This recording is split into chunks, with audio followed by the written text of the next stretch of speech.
G'day everyone, Wesley here from the Mental Awareness Foundation, coming to you from Brisbane, Australia. And I have the beautiful Eve Wilson with me here today. Would you believe that Eve and I have known each other for over 15 years? Correct. No, 20 years. 20. You know, it's only 5 years ago. So we're 35. Anyway. We're grown-ups. We're grown-ups. We've known each other from school. I was a Maris boy and Eve was a All Hallows girl. She probably had a crush on me. But, you know, the beauty about us is that we've grown up as close friends, and we've always come back to conversations and taking it off from there. And I wanted to get Eve on camera because she's actually, over the last even for the last few years, has had an amazing journey, particularly in finding herself, but also had some very challenging times. And I guess Eve, to me, is an amazing with the world, and that's what we're here to do. What we'll do is, I'll try and get the conversation going, or the story going. Yes, so it's a big story. It is a big story, but it's an amazing story. The reason why I got Eve on is because she actually has had depression. She has suffered from anxiety, and this actually occurred for her quite young. And I guess I wanted to talk to her about, you know, that story and her journey through that and what she did. So I guess it was about uni time, wasn't it? Yeah, I was quite young. I remember finishing high school and feeling quite disappointed by life, quite lost, and that life had sort of not met my expectations, I suppose. And I'm sure a lot of other young people can relate to that. I was quite fortunate, though, that when I first started experiencing anxiety, which ultimately led to depression, was I had a very supportive mother who took me to a psychologist and a doctor, and I was put on Zoloft at a young age, I think maybe about 18 or 19, for about an 18-month to 2-year period. And at that time I worked intermittently with a psychologist to sort of get to the root cause whilst the medication was taking the edge off the anxiety. And I was fortunate then that worked for me. So the multi-pronged approach of medication with talking to somebody about my feelings really helped, especially for me being an eldest child of 4 children, going to a private school in Brisbane, A-type personality, perfectionist. Were you putting a bit of pressure on yourself? Yeah, absolutely. I think from a very young age I put a lot of pressure on myself and had a lot of feelings that I wasn't good enough, and that I had to be a certain type of way. I should be a certain type of way in order to be valuable, I suppose.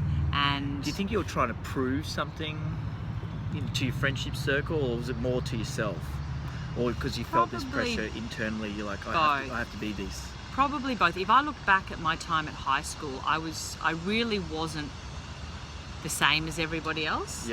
I was a little bit of a rat bag, but I do believe that acting out on reflection was because I wasn't the same as everyone else. And I felt bad. I felt like I needed to conform, and that made me feel like I wasn't good enough. I needed to be like all these other people when I was a little bit different. So I think that's probably where it started. But I was really fortunate that after having medication and the support of my family and a psychologist, that I was able to learn strategies at a young age and know what my triggers were and learn what made me anxious. And there were things like lack of sleep. Wow. Good to know. Lack of exercise, fitting too much into a day, or stress. Doing things that I ultimately didn't want to do. There were things that I felt like I should do, like go to university. Sort of lifestyle choices then? Came into lifestyle choices too. Probably at that age we're all experimenting. Probably recreational drug use and alcohol certainly didn't help at all.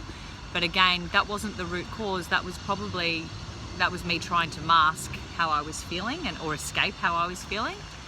So after about 2 years battle, and it was some quite dark places there, I remember. Were you seeing your psychologist regularly through that 2 years? Was it a weekly thing, monthly thing? Yeah, I found it quite difficult, and I'm sure a lot of other people who have experienced anxiety and depression would agree, finding the right psychologist or psychotherapist is invaluable. It can be quite a challenge, because if you don't connect with that Yes. person and you think they're a muppet, like good I to know, remember yeah. Yep. I was sent to one woman and I said, no, she's a muppet, I'm not interested. Yeah. But then I found others. Was that two through others. referrals or just trial and error I through can't yourself? remember at the time, Yep. because it was 20, like, Yeah, it was it kind of was a while taboo ago, there. yeah, It yeah. wasn't really talked about Yeah, it was. at all. Yeah, we're talking like 99, 2000. Yeah, 99, wasn't it? 2000, yeah, that's right. So, yeah, I think it was difficult. I do recall I had two back then, but I was fortunate enough that at the end of that 2-year stint, shall we call it, I haven't experienced anxiety or depression to that extent ever again. And if I have, I'm really lucky. I know what my triggers are, and I have the tools Yeah. to overcome those feelings. That's really important, actually. That's something we probably haven't really talked about with the MAF is those learning those triggers. And I guess, did the psychologist help you to learn what the triggers are, or was that something that you learned yourself? Probably the psychologist, if I had Yeah. to be truthful, but also a lot of Well, you had to be aware of it, self-education. though, Yeah, yeah. self-education. And I suppose, just talking about psychologists, Yeah. so I've had a psychotherapist on and off for the last 9 years, not for anxiety and depression though, more as a bit of a life coach to prevent Yeah, well done. anxiety Yeah. and depression. So for me, again, as a perfectionist, high achiever, I've spent the last 15 years in the corporate world. Didn't love myself particularly Yep. that much, and was in a 9-year relationship that wasn't particularly good for Yep. my self-esteem either. I felt that there was some life lessons that I needed to learn, and I needed some help with self-acceptance and self-love. So that's why I've been going to a psychotherapist on and off. So that particular psychotherapist, more in recent times, has, yes, definitely given me some really great tools. It's I just I guess to go back to one of the beauty things that I've come to learn is you've obviously got, when you realise that something's not right, as in mentally, you've done something quite quickly about it. Yeah, it's pretty So cool. yeah, I guess guys, if you are feeling something, get onto it straight Yeah. away. You'll ask. That's the main thing. Don't doubt yourself. Yeah, Like, yeah. trust your intuition. Get out of your head and get into your heart. Because I spent 34 years in my head, and let me tell you, that thing, that'll take over. Yeah, the mind chatter. It just takes Yeah. over. If you can get out of your head and connect with your body, with your heart and your soul and your intuition, which sounds a bit deep, but it's true, I think you'll find the answers. Now, fortunately, a good outcome. Surrounded yourself, went and saw a doctor, parents helped, good medication after 2 years, came out of it, and then life continued. Yes, it So did. let's continue from there. Obviously, early 20s. Did you do the overseas thing? Did you? I did the overseas thing, yes, a couple of Partied, times, partied a fair hanged bit. out with I good think people, bad people. Extreme Is sportsman. it- I think I was a bit of an extreme sportsman, so I partied hard, I worked hard. Yeah. I trained hard. I didn't really do much in moderation, Yeah. that's for sure. Yeah. No, I've witnessed that. Yeah. Both ways. Yeah. And then in December of last year is now the time to. Yeah. Well, let's just keep going on about the lifestyle. You were doing the corporate thing. Yes. You were going for the big job, Yes. big money. Yes. Probably not the best health habits. Drinking, Yes. partying, maybe hanging out with some crowds that weren't necessary. Yep. Thinking that you had to be someone that you weren't. Is So that I had correct? a lot of pressure. So Yeah. I started off in business development, in sales in the building industry, and Yep. then moved quickly into selling services in the building industry, and then moved quickly into project management in the property So industry. pressure. Yes. Pressure. Because I was a high achiever, I tended to excel in a job and move quite quickly up the ranks, ultimately landing a consulting job in project management, which would be going on, I think I was only 27, but I remember a couple of people at the time said to me that I wouldn't succeed because I didn't have a construction Yeah. degree or a trade.